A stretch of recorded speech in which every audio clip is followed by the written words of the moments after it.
Hello everyone, welcome back to my channel, The Mothership Project, and this is the second part of the My Child Won't Eat series. For those of you who are new over here, I am Sonal and I make parenting and lifestyle videos. If you do like this video, give it a thumbs up and subscribe to the channel.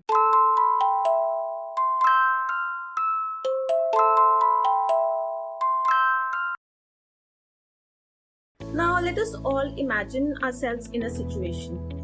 Imagine that a friend of yours has invited you over for dinner at his place and everything is going perfectly fine, and just when you are seated at the table and food is being served, this friend of yours starts singing and dancing in front of you, especially for you.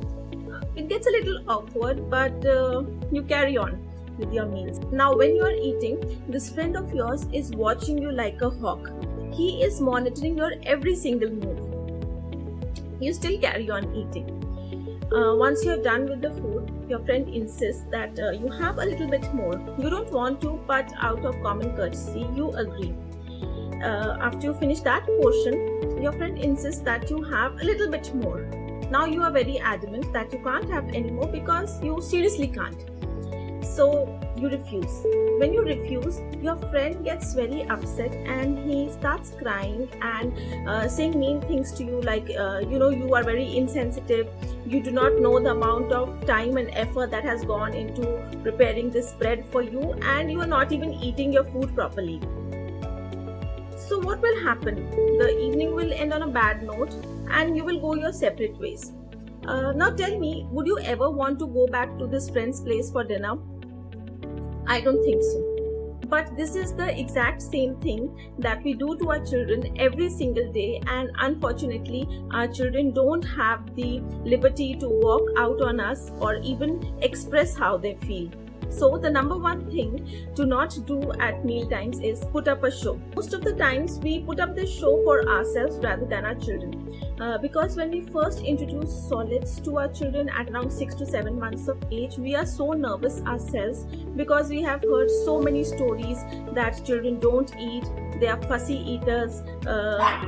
We are so nervous about the whole thing that we do this in order to hide our nervousness and in an attempt to make our children like food.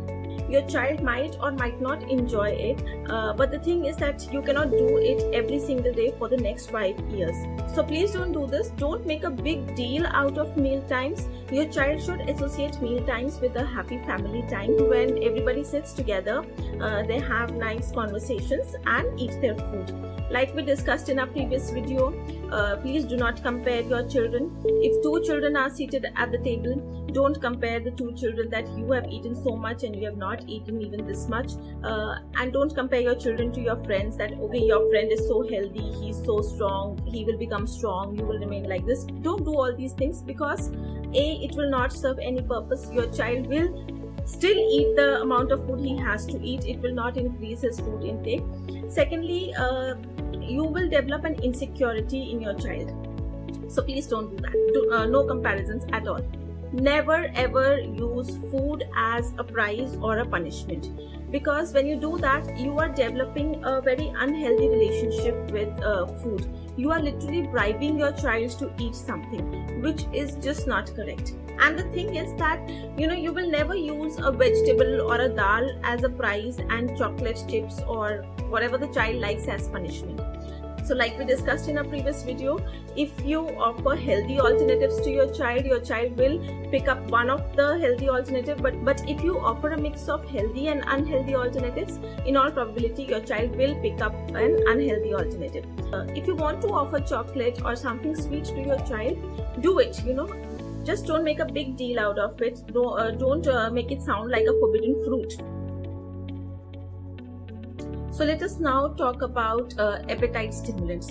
We are so concerned about our children and their food that if your child is not eating properly, you will go to the doctor and tell him that, please give him something, please give him some medicine to increase his appetite. Most of the times the doctor will not give you an appetite stimulant because the doctor knows it is not the right thing.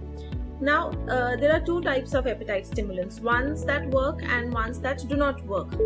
And if your doctor does give you an appetite stimulant, in all probability he will give you the one that does not work. Now, the ones that do not work are basically placebos.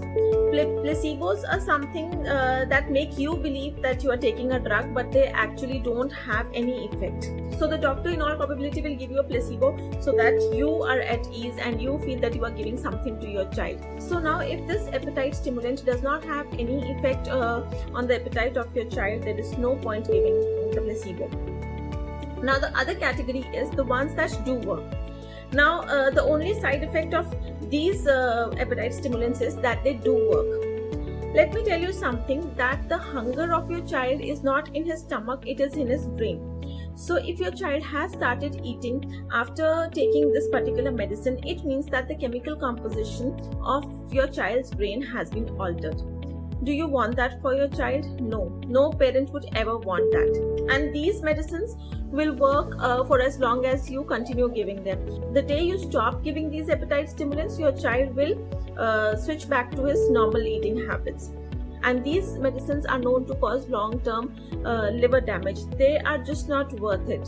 So please, under no circumstances, give appetite stimulants to your child. Your child is better off not eating properly, skipping a meal, having very little appetite rather than taking these medicines. Please do not give them. When your child is around 4 to 5 months old, you should start feeding on demand. That means when your child asks for a feed, it would normally be somewhere between 2 to 4 hours. It always keeps some room for flexibility. Even as adults, we have a set meal time, but sometimes we do feel hungry before our meal times, and sometimes we are not hungry at our meal times. So please allow that liberty to your child as well, that he may or may not feel hungry at the same time every day. So keep room for that flexibility. Now, what this does is that your child will start recognizing early signs of hunger. So when he is hungry, he will ask for food. The second point is that when we do start solids, most of us start giving pureed food to our children.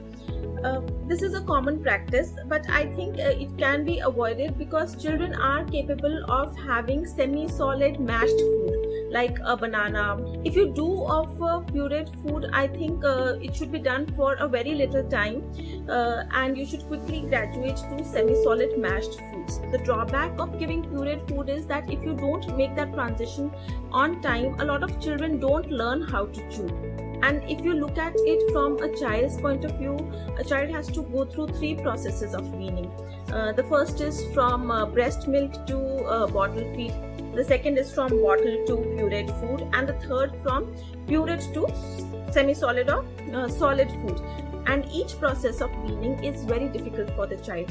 So why not take the stress off our children and start with semi-solid mashed food. The third is, do not force your child. The entire essence of these 2 videos is based on only one thing, that please learn to trust your child and understand when your child says or shows signs of being full.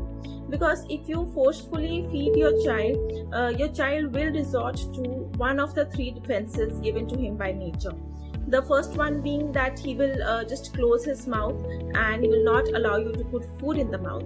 You somehow manage to put food inside your child's mouth because you are stronger, you have more strength. Then your child will not chew that food. He will just keep on holding the food. You will scold your child and maybe insist on chewing the food, and the child will swallow the food and eventually throw up. And we all know what will happen after that.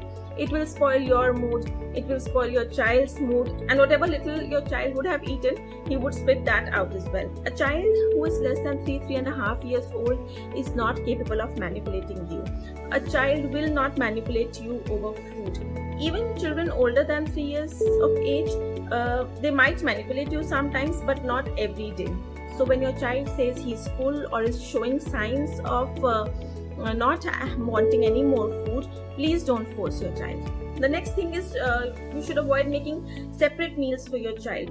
Your child should have whatever it is that you are having as a family. You can take out the child's portion without salt and spices and offer the same food to your child by mashing it up or making small bites or mashing it up according to the age of your child, and let your child eat the same family food. What this does is that you are introducing a variety of flavors and textures to your child from a very young age. So by the time your child is 1.5 years of age, he would be on family food completely. That would mean less stress for you. You do not have to plan your child's food every single day, and since your child is introduced to a wide spectrum of food, so you don't have to worry about the fact that if your child is getting balanced nutritional diet or not. The last and the most important is let your child feed himself. A child at 8 to 9 months of age will show an inclination towards feeding themselves, and most of the times us parents do not encourage this behavior. I have also made the same mistake, but I regret it till date.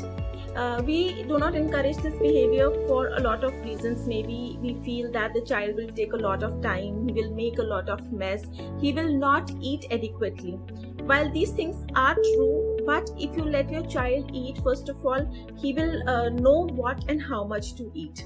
Secondly, it will take care of another problem which almost, I think, most of the parents face these days, is distraction feeding. So you will see that a lot of times parents will put up a screen in front of their child or show them a mobile phone for just to get them to eat their food.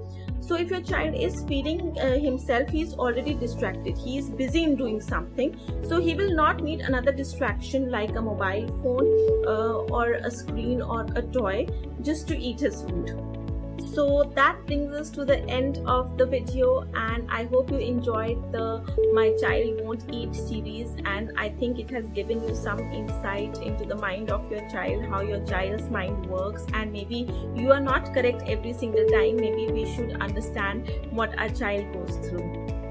So if you enjoyed the video, please do like and share it, and don't forget to hit the subscribe button. See you next time. Bye.